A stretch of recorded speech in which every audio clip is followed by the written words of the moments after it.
911, what's your emergency? Yes, this is Karen from Maple Hollow Estates. There's a dangerous wild animal on my property. It came from the ranch next door, and I demand immediate action.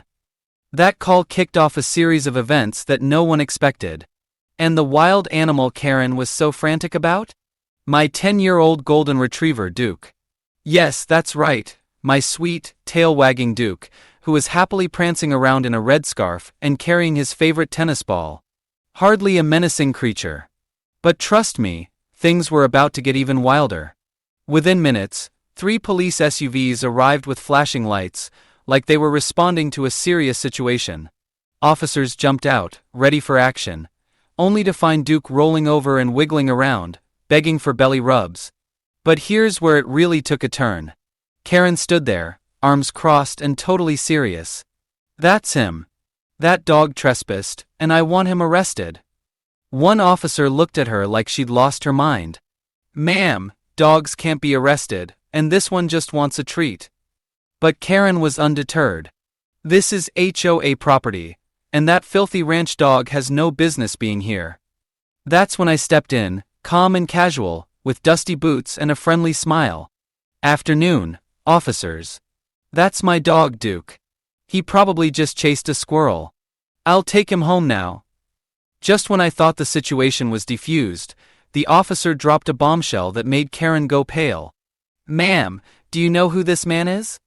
She rolled her eyes dismissively. Just some rancher who thinks he can do whatever he wants.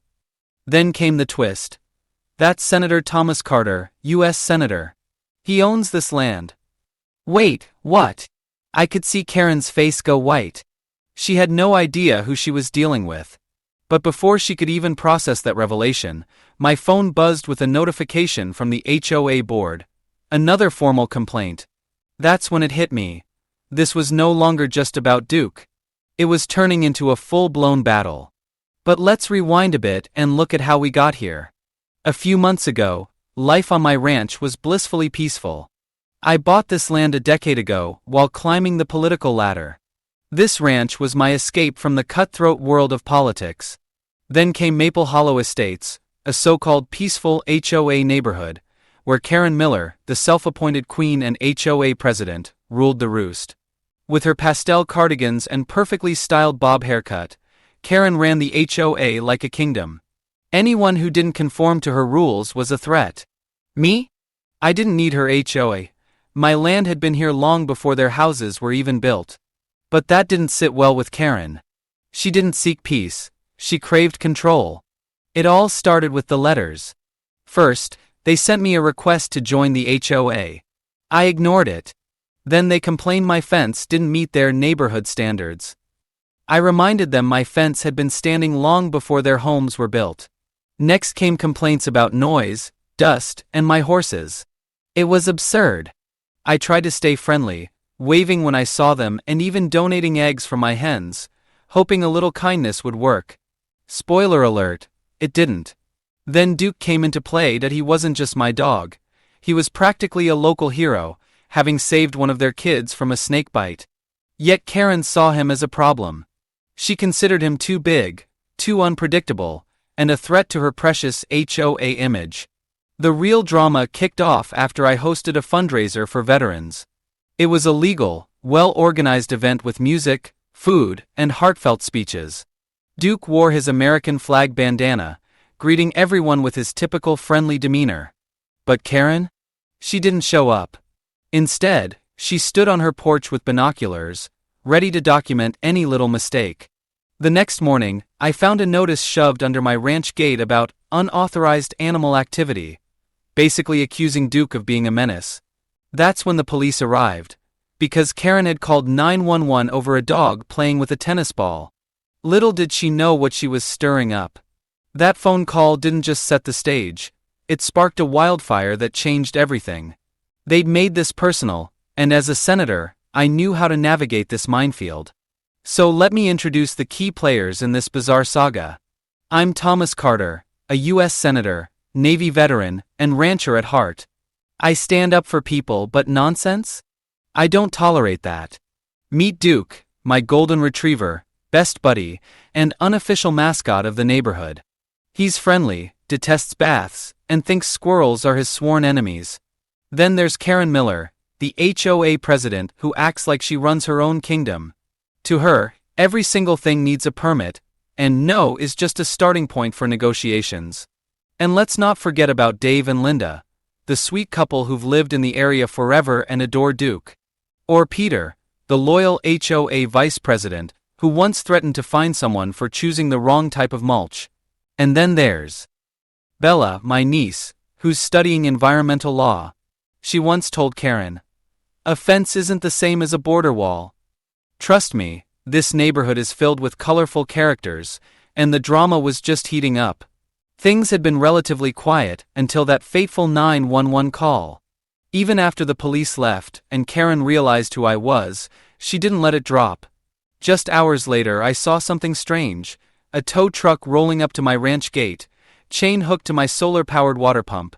Karen stood there, clipboard in hand with a smug smile saying, "You've been warned, Senator." My property was being treated like some kind of violation. I shouted, "That's my property." But they didn't stop. Duke burst onto the scene, barking like a guard dog. The tow truck guys didn't see him coming. One dropped the chain and another stumbled. Karen screamed. Duke stood down, but the tension was palpable. This had escalated from petty HOA disputes to an outright war. What happened next? Well, I'll get to that, but first, where are you tuning in from? I'm curious about how far this chaos has stretched across the US. Are you ready for the next twist? Because I sure wasn't, especially when I heard that tow truck roaring in the stillness of the ranch. Karen stood with her arms crossed, lost in her smugness, while her little dogs yap around Duke, who remained oblivious to their antics. "Turn it off," I said, my tone measured. The driver hesitated and explained that the HOA ordered the tow due to a trespassing complaint. I gestured toward the private property sign and pulled out my phone, adding, "Want me to call the real cops this time?" The driver glanced nervously at Karen. Despite her glare, he shook his head and began unhooking the chain, his hands shaking slightly. Karen wasn't backing down. "You can't use your fancy title to intimidate people, Senator. You don't own the law," she retorted. I leaned closer, keeping my cool. "Actually, I help write it." Her face turned red with anger, and she stormed off. Afterward, I brushed the dust off my jeans while Duke sniffed at the chain as if to say, "Good job, buddy." But this wasn't over. The very next morning, Bella rushes into the room with a puzzled look. "Uncle Tom, there's a box for you. No name, just marked HOA materials, urgent." I opened it with caution, apprehensive about what I'd find. Inside were photos of Duke on various parts of the property, each labeled with complaints, 20 ridiculous accusations, including one absurd suggestion for removal or extermination. I froze at the word extermination. Bella peered over my shoulder. "What kind of people do this?" she asked. I didn't answer. I was too busy extracting the final letter from the box. It informed me that the HOA planned to involve animal control for forced removal proceedings due to repeated offenses. It became painfully clear that this wasn't merely about Duke anymore. It had transformed into a personal campaign of harassment. I had to hit back. The next day, I reached out to Charlie, the county animal services director. "Senator Carter," he answered, surprised.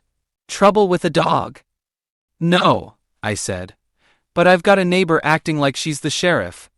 I explained the situation and he chuckled. "This isn't my first rodeo with HOA drama. We'll handle it." Quickly, Duke was safe again. Later that day, I decided to invite the local news station under the guise of an agriculture awareness initiative. That evening, the segment aired. U.S. Senator raises awareness for green ranching and animal kindness. I could only imagine Karen's furious reaction. But as the credits rolled, my peace was shattered again. A black SUV rolled up, not a neighbor nor the press, but Agent Grayson from the Secret Service. "Senator," he stated seriously, "we received an anonymous tip regarding surveillance equipment on your property." My heart dropped. "And animal traps," he added. Alarmed, I looked at Bella, who stood frozen on the porch, while Duke perked his ears.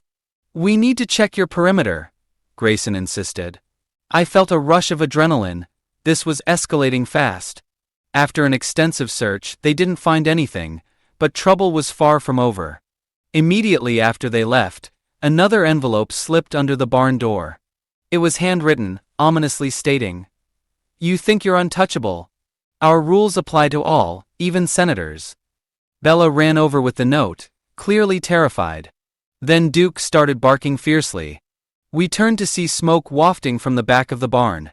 I grabbed the hose while Bella dialed 911. What we found was worse than anything I could have imagined. A crate smoldering with a torn American flag inside, sprayed with red paint, and a note pinned to it. "Get out!" I stood there, heart racing, while Bella gasped in horror. Duke growled protectively as the peaceful skies above us felt suffocating.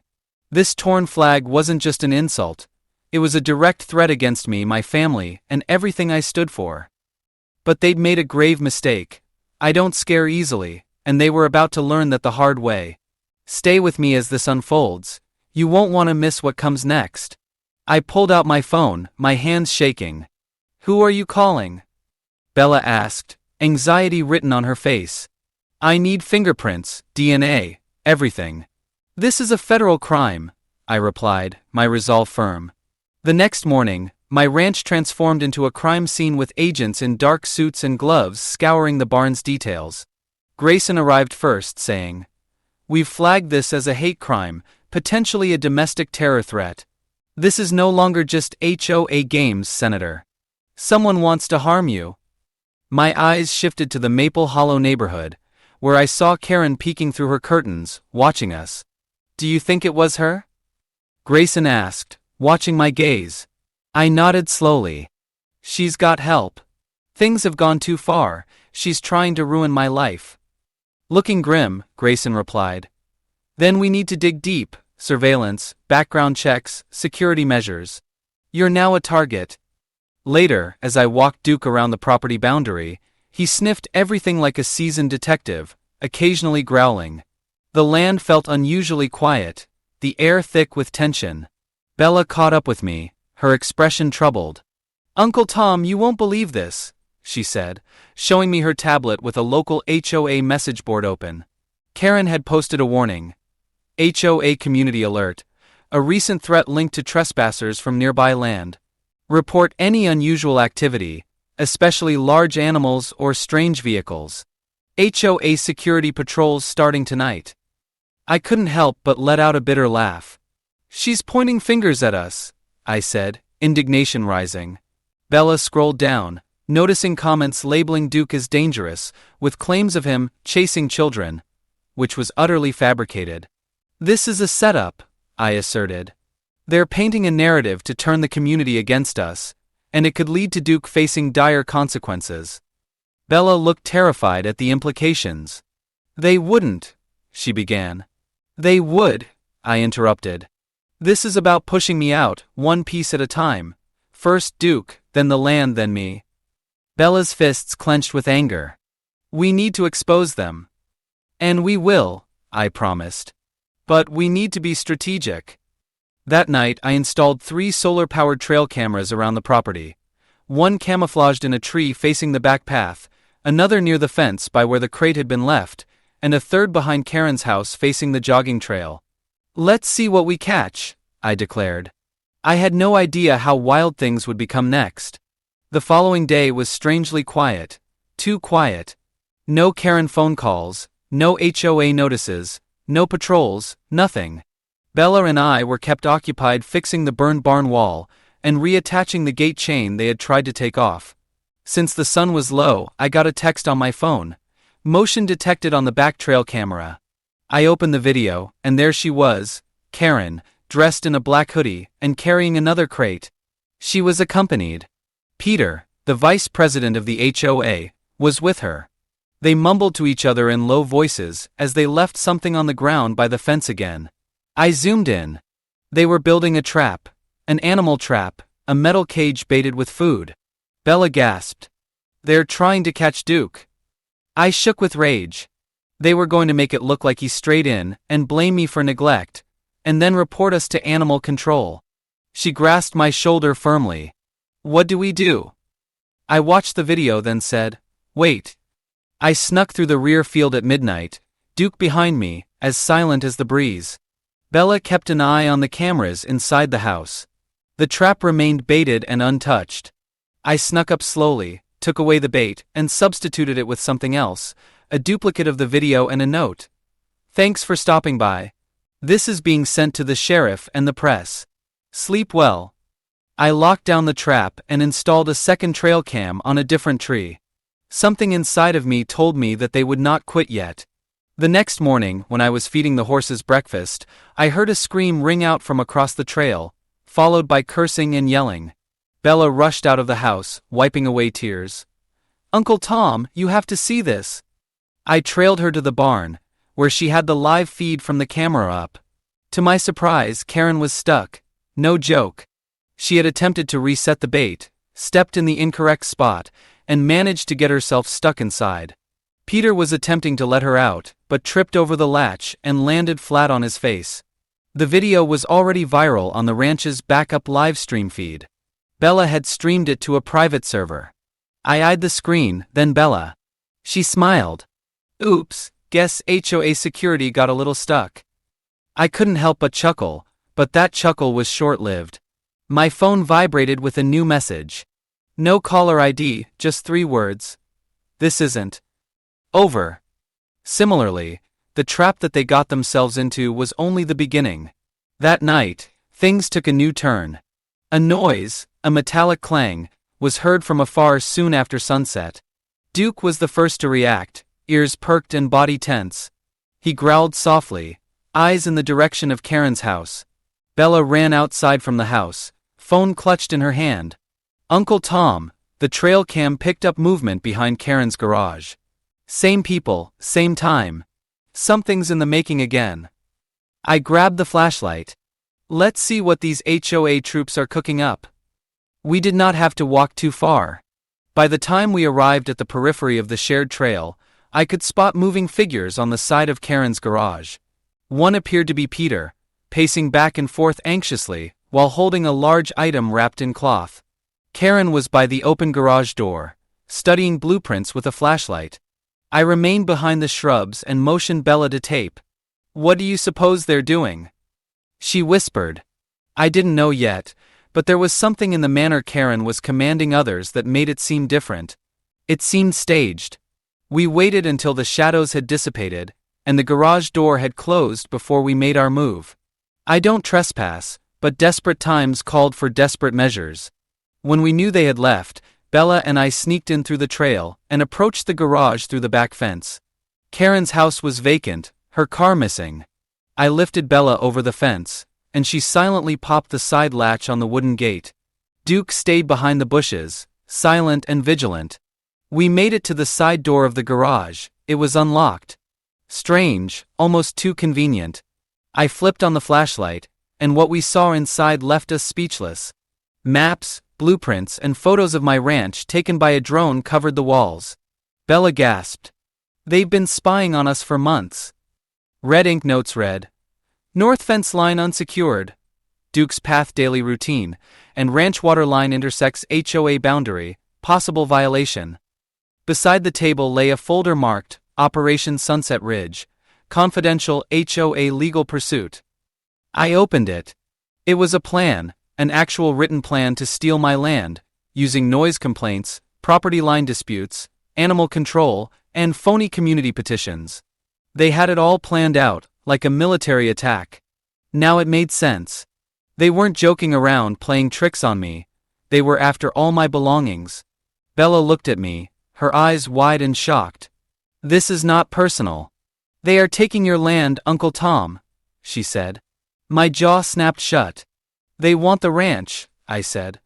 They want to open the HOA boundaries, and I've been in their way all this time. The lights in the garage flickered on just then. We were caught red-handed. Karen stood in the doorway, Peter standing behind her. They weren't shouting this time. This time they were smiling. I knew you'd show up snooping sooner or later, Karen sneered, stepping in and closing the door. Hope you enjoyed the tour. Peter moved forward, a file in his hand. You'll find that everything in here is legal. We're not stealing anything, Senator. We're making the neighborhood more beautiful. Karen tilted her head with a smug face. You're the one who wouldn't join our group. We tried playing nice. We invited you, welcomed you, but no, you had to act superior to us, just because you sit in a high chair in Washington. I stepped forward. You filed false reports. You attempted to lure my dog into a trap. You burned down my barn and defiled a flag. That ain't hospitality. That's war. Karen crossed her arms. Prove it. I shrugged at Bella, who was recording the whole interview. We already did, I said to her. For the first time, Karen's mask slipped, but she recovered. You think people will care? You're just another politician. Nobody trusts you anyway. But I'm the president of the HOA, Peter interrupted. And this subdivision listens to her, not some rancher with a dog. Karen smiled once more. Soon enough you'll be gone. Either by law, by force, or by the people, your dog will be gone, and when you're in a weakened state, we'll negotiate for the land. One you won't be able to deny. That's when I stepped forward, not angry but firm. You don't know with whom you're dealing. I reached into my jacket pocket and produced my Senate ID. Karen blinked in surprise. We know who you are. No, I said to her. You know what I do, not who I am. This ranch belonged to my father. It's in a conservation trust. Your little blueprint? It's illegal on 10 levels. I just needed you to take responsibility. Peter's face dropped, and Karen went white. I suppose you like subpoenas, I went on, heading for the garage door. Because tomorrow, I'll be submitting your Operation Sunset Ridge to the Attorney General. And the press, oh, they love HOA scandals. I opened the door and turned back around. You came after my land, my dog, my family. Now I'm taking it to your board. Back at the ranch, Bella worked late into the night editing the video, splicing in the audio with the trail cam video, and adding text messages we'd compiled on the HOA forum. Duke lay at her feet, tail wagging as if he sensed justice in the air. I sat at the kitchen table, cup of coffee in hand, making a list, a very, very long list, of lawyers to call, reporters to call, state agencies to alert, and security to upgrade.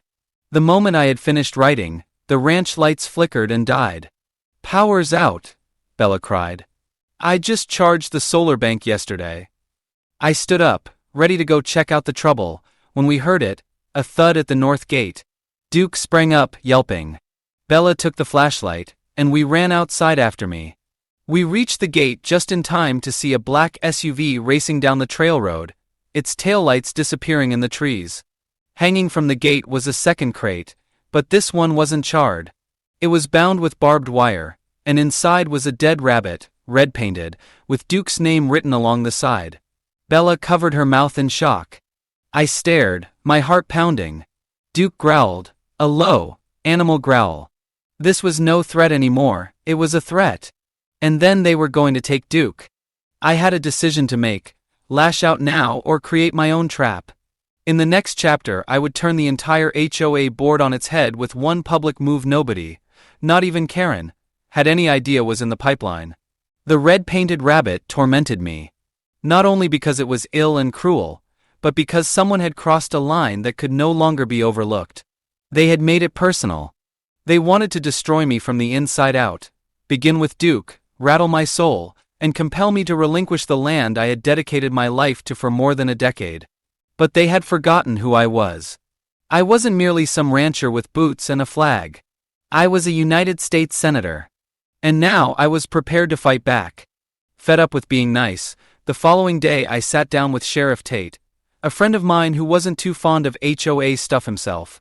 He sat across from me in the ranch office, going through the pictures of the red rabbit and the barbed wire box. This ain't the typical neighborhood spat, he said slowly, furrowed brow. You positive it's from them? I tapped on Karen's blueprint-covered garage wall picture. They're systematic, Sheriff. They're surveying my property like it's enemy territory. They left spy gear, baited illegal traps, and now they leave dead critters with my dog's name on them. I don't have to wonder anymore. Tate exhaled. Well, I've heard of HOA power trips before, but this is sinister.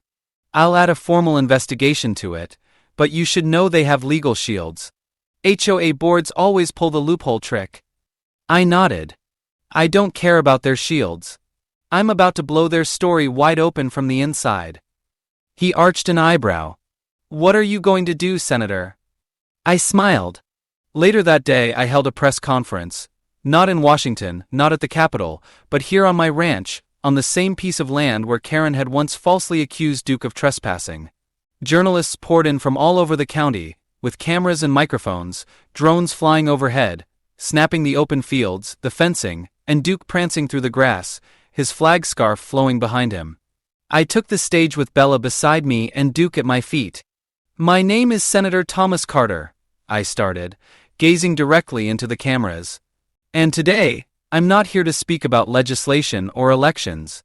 I'm here as a neighbor, as a rancher, as a dog owner, and as one who's been repeatedly threatened, harassed, and targeted by the same HOA. They claim to be protecting this community.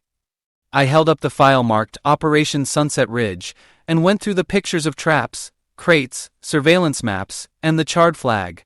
These, I went on, were not random incidents. This was an orchestrated campaign to intimidate a citizen, extort the surrender of private property, and inflict emotional distress on a family and an innocent dog. Gasps and whispers came from the media as I waved the red-painted rabbit photo. They didn't just attempt to silence me. They attempted to kill the spirit of what this nation is founded on: freedom, property rights, and the right to live in peace. Cameras flashed like a lightning bolt. I stared straight at one camera, the camera I knew would broadcast live on local TV. To members of the Maple Hollow HOA board, this is your notice. You're formally under investigation, and the public will see everything you've done.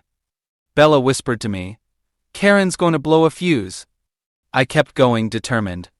And to those of you watching this from across the country, remember, this story isn't just about a ranch. It's about standing your ground when bullies come with clipboards instead of chains. It's about standing up for kindness, for family, and yes, for our dogs. The crowd erupted in applause, but I wasn't done. Tomorrow, I declared, I'll be suing the Maple Hollow HOA in civil court for harassment, defamation, trespassing, and putting my family and property in danger. I took a step back, and Duke let out one loud bark, punctuation-like. The response was immediate. Karen's name went trending locally on social media within an hour. Newspaper articles appeared with such headlines as, Senator reveals HOA scandal in stunning ranch speech, HOA threatened Senator's dog, and County probes HOA board. The HOA board panicked. Peter issued a half-hearted statement that the HOA followed normal guidelines, and Karen went underground. Later that night, another black SUV appeared. This time, it was not threatening. It was someone unexpected, Dave and Linda, the elderly couple who'd lived in Maple Hollow before it ever became a gated HOA mess. Dave stepped out slowly, holding a yellow envelope. Senator, he said, removing his hat. We're sorry we've been quiet too long. Linda looked tearful. We had no idea how bad it had gotten. We thought it was just petty neighborhood drama, but this is evil. Dave handed me the envelope. These are copies of HOA board meeting notes we've been taking. We figured one day someone might need them. I opened the envelope. Within were handwritten minutes with Karen's signature on pages where she freely talked about ways to drive the rancher out, record animal bad behavior, and use community reputation against outsiders. I was amazed. Why are you presenting this to me now? Dave gestured toward Duke. Because when your dog saved our grandson from that snake, you never asked for gratitude. You simply said it's what neighbors do. Linda smiled pitifully. We forgot that. But we remember now. I extended and shook their hands. Thank you. You just gave me what I needed to end this. Later, I sat on the porch with Duke stretched out on my boots, Bella rocking beside me. The stars were brilliant, and the air was like sweet grass, but peace wasn't long-lived. Suddenly, bang! A gunshot pierced the stillness from across the trail. Duke leaped up, barking wildly. Bella shrieked and dropped down. We both ran inside. Another blast, this one nearer. Something impacted the side of the barn. We got on our hands and knees and crept to the window. A dark figure raced along the edge of the path with what appeared to be a rifle. My blood froze. Bella breathed. They're trying to kill Duke. I seized the radio. Sheriff, this is Senator Carter. Gunfire at the ranch. Suspect on foot. Before I knew it, Duke had shot through the doggy door and was headed for danger. Duke, no. Bella chased after him. I took the shotgun out of the gun locker and rushed into the darkness, shouting his name into the wind. But Duke was missing, and I was terrified that in defending us, he'd walked into an ambush. When we caught up to him, what we saw would shatter our hearts. In the next chapter, Duke wouldn't merely be missing. He'd be in a battle for his life. The wind screamed across the ranch as we ran, flashlight beams stuttering through the night, shouting his name. Duke, Duke, come back. Bella's voice trembled with terror. I could hardly look at her through the cloud of dust kicked up by our panicked footfalls. Another shot cracked out, bang. This one resonated deeper from the forest, beyond the north ridge. He's running for the line of trees. I shouted, pounding heart. Bella, keep with me. We ran across the pasture. I gripped my shotgun hard, eyes flicking, looking for any sight of my dog or the man who attempted to kill him. We moved to the wood's edge. The woods were dense and dark, but I could spot faint paw prints in the loose earth and droplets of blood. Small smears on the leaves. Bella knelt down beside the path. Uncle Tom, he's bleeding. Duke's hurt. I crouched down beside her, holding the dirt as if it was in debt to me for information. My throat constricted. The heroic, devoted golden retriever, who had saved a child one day and protected us from all danger, stood somewhere in these woods, maybe dead. And I didn't know where. Then a low whine pierced the trees. Bella became rigid. That's him, I breathed. That's Duke. We were off once more, dodging branches and brush. At last, in the shadow of a towering pine, I caught sight of him. Duke lay on his side, gasping for breath. His left shoulder clipped by a bullet, blood matted the fur and clung there, and a clump of barbed wire was wrapped in his collar. But his eyes sparkled when he saw us. Duke! Bella exclaimed, falling beside him. I dropped to the ground and held his head against my chest. It's all right, boy, we're here. You hung in there, just don't leave us. He whined and gave a small, pained bark, but once wagged his tail before wincing and whining again. Bella took out her phone and dialed the emergency vet number. We require a field medic immediately. Golden retriever wounded in the woods off Sunset Ridge. I kept pressure on the wound and murmured, You're not going out like this. Not while I'm here. 15 minutes passed, then headlights shone through the trees. The vet squad hurried toward us with a portable stretcher and equipment. As they put Duke on it, the vet, a grizzled-looking man named Dr. Morgan, shook his head. Sounds like he was tracked. This was no mistake. He's lucky the bullet only grazed his shoulder. I nodded curtly. Can you save him? He cinched the tourniquet tighter. He's a fighter. If you hadn't found him when you did, he would have died from blood loss. We'll do all we can. They drove away, and I turned to Bella. She was unmoving, stare fixed on the direction Duke had vanished. Then she leaned in and whispered, They were going to kill him. They would have shot him dead if we'd been a minute late.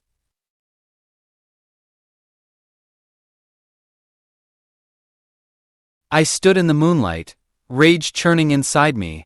This wasn't harassment. This was attempted murder, and not only of my dog, but of my soul. They wanted to send a message, but now I was sending one too. By dawn, Duke was in surgery.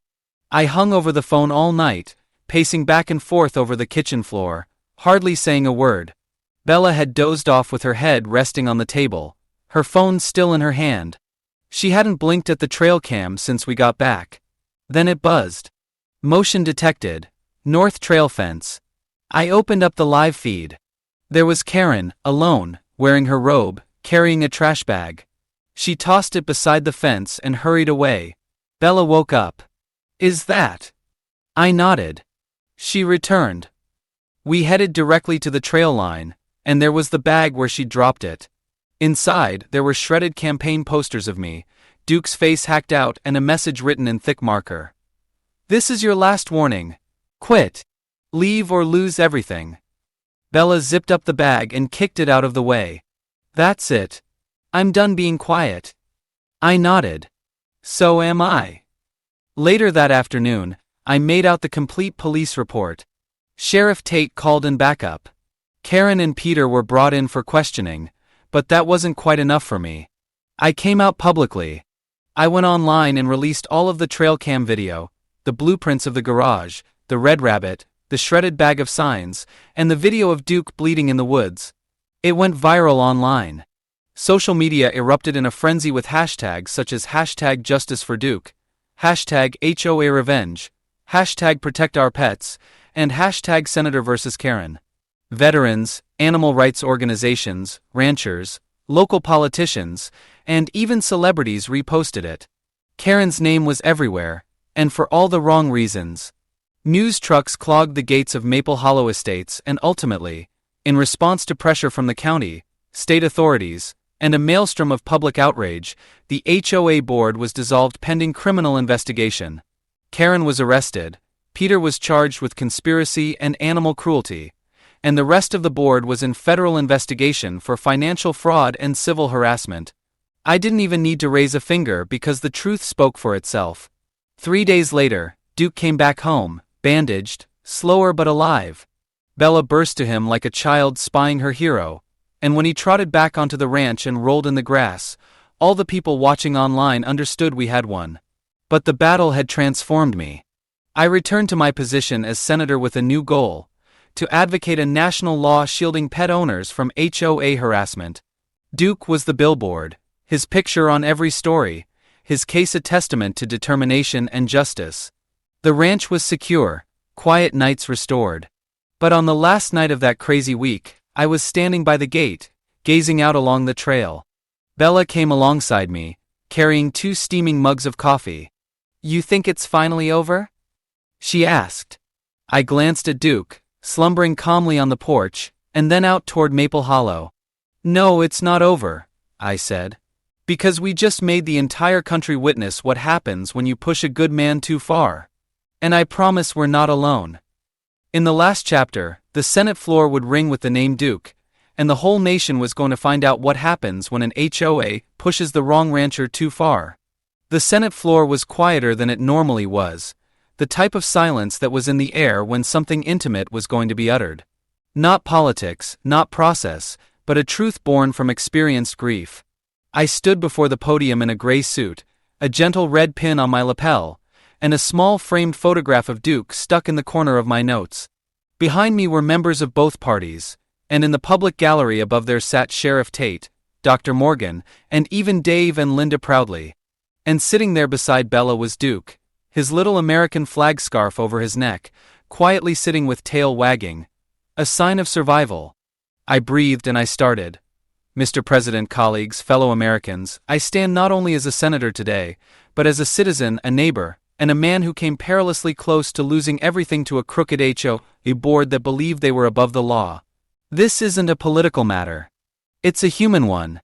Because when you go after someone's home, their property, their family, their pet ones too, you're not merely enforcing regulation, you're engaging in acts of cruelty under the guise of compliance.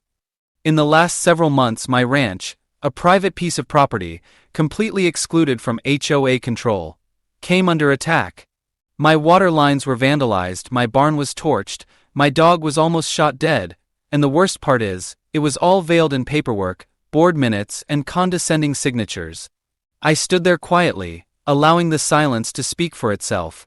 HOAs do have their time and place. Structure is necessary. Order is good. But when boards turn into tyrants, when their actions are no longer decisions for the community, but actions of control, then we must act. Which is why I am proud to bring forth the Pet Protection and Property Integrity Act. This legislation will make certain that no HOA in this country can take retaliatory action against homeowners' pets without explicit legal justification, oversight, and third-party verified evidence. It defends landowners from frivolous harassment and makes conspiracies, such as the one that almost ended my ranch and my dog's life, a criminal offense. I glanced up towards the gallery at Duke. Because my golden retriever Duke, who had saved a child from being bitten by a snake, who had never harmed anyone, who only wished to play fetch and protect the chickens, was attacked by individuals who employed fear as their tool. People started to nod in the chamber. Some brushed tears, but today I said, enough. I spoke not only for myself. I am speaking out for the veteran with PTSD whose service animal was reported for barking, for the single mother fined for her child's lemonade stand, for every working American whose tranquility has been disrupted by petty abuse of power. This land is our land, and no HOA is above the Constitution. Thunderous applause rolled through the gallery. Even the normally stone-faced chamber guard cracked a smile. I took my seat, my heart thumping, and Duke barked once as if to say, "Good job, partner." Within the coming days, the news made its way to all the media outlets. Senator Carter wages war against HOA tyranny, names bill after dog Duke. Victory for the victim. Rancher senator takes back with federal bill. Golden retriever becomes national icon of HOA reform. Folks from all over the nation wrote letters, emailed, told their own nightmare stories, and the bill went through with landslide bipartisan support. It was the first time in years that both sides of the aisle saw eye to eye on anything so intimate, so concrete, so very American, defending our homes, defending our pets, defending our peace. At the ranch, life gradually settled back into routine. The fencing was fixed, the barn painted. Bella began a blog, The Ranch Watch, to share other HOA atrocities and follow reform stories. Duke recovered well. He limped a little when it rained but ran like a puppy when the sun came out. Neighbors who used to remain silent now called, volunteering to help. Some even came by to leave cookies, thank you, or simply pet Duke. The previously quiet ranch was now a bright light, and Maple Hollow, without the HOA, was now governed by a simple community council. Individuals spoke to one another, they voted, they assisted each other rather than seeking each other. Karen pleaded guilty. The court sentenced her to community service, a restraining order from my property, and mandatory therapy for abuse of power. Peter turned state's witness in exchange for leniency. How quickly bullies crumble when the law is turned around. One night, when the sun went down low and colored the fields golden, Bella and I were sitting on the porch drinking lemonade. Duke was between us, snoring contentedly. "Do you ever think it would end this way?" she asked. "No," I grinned. "But I never thought the best attorney I'd ever have in a battle of laws would have 4 legs and digest rawhide." She chuckled. "You going to run for re-election?" I hesitated, gazing out at the hills, the pasture, the house that had almost gotten away. "I think I just might." She smiled. "But only if Duke's your campaign manager." We laughed, and for the first time in a long time, the air was calm. No sirens, no yells, no threats, only peace. Real peace. To all of you at home watching this, perhaps you've had your own Karen, your own HOA hell, your own moment when you felt tiny before something big and unjust. I hope that this story reminds you, don't back down. Don't shut up. And never let anyone chase you off your own property. Because sometimes, even a ranch dog can bring down a corrupt kingdom. And when they push you too far, you push back harder. God bless you, and God bless Duke.